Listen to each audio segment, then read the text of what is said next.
Hello and welcome to Ho Ho Ho Green Dragon. I'm Rob Olander Crane, and today's episode is all about what to do when you want to buy a Mahjong set. So you've taken your first lesson, you're really excited and you want to play, and you think, I need to get a Mahjong set. So you go online and you look at all the options and you go, I don't know which one to get. Well, if you live in the States like I do, most of the sets you're going to find are designed for American Mahjong. But we're talking about Chinese Mahjong now. Can you use an American set to play Chinese Mahjong? And the answer is yes. But there are some things you're going to find in an American Mahjong set that you don't need to use in Chinese. So first you're going to find this.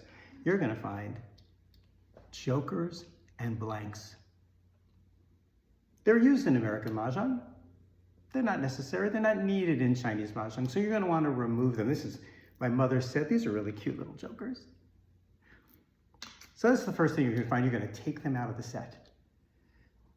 Then you're going to notice that there's some flowers. And in my mom's set, there were a lot of flowers. So you see, there's 8 right here.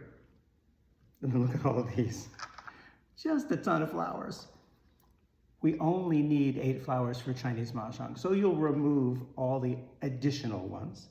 Now, I'll point out, you need 2 sets. In this case, we have one set that look like flowers and vases, and you can see they're numbered 1 to 4.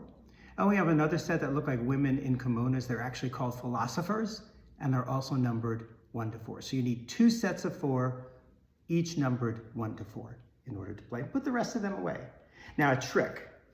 When I want to keep those extra tiles safe, so maybe one day I want to play American, or someone comes over and they want to use my set to play American, I actually wrap all those tiles in plastic wrap.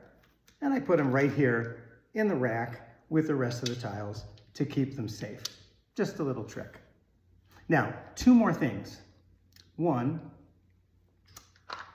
if you were to play Chinese Mahjong in China, you would notice they don't use racks. Chinese Mahjong tiles are actually a little bit bigger than the tiles we use here in America. So that's a pretty standard tile in America. I shouldn't be grabbing the joker. I'm going to grab one of our tiles. This one. This is more like the size of the tiles when you play Chinese Mahjong. And what you'll notice is that these stand up pretty well, all on their own. And when you lay them down and stack them, they stack pretty well. So in China, they don't use racks. And when they want to push the wall out, they just put their hands on the side of the wall and actually move the wall. So no racks. And finally, in a true Chinese set, you're not going to find the letter N on the north tile. All you're going to find is the character for north. And on a character tile, you're not going to find the 8 up here. You're just going to find the 8 character in Chinese writing. So if you really truly want to play the authentic game of Chinese Mahjong, you're going to buy a set that doesn't have Arabic numerals or letters. But if you're like me and you don't want to work that hard, you're just going to use a regular American set and you're going to take the tiles out you don't need. Chinese Mahjong is no jokers. See you next week.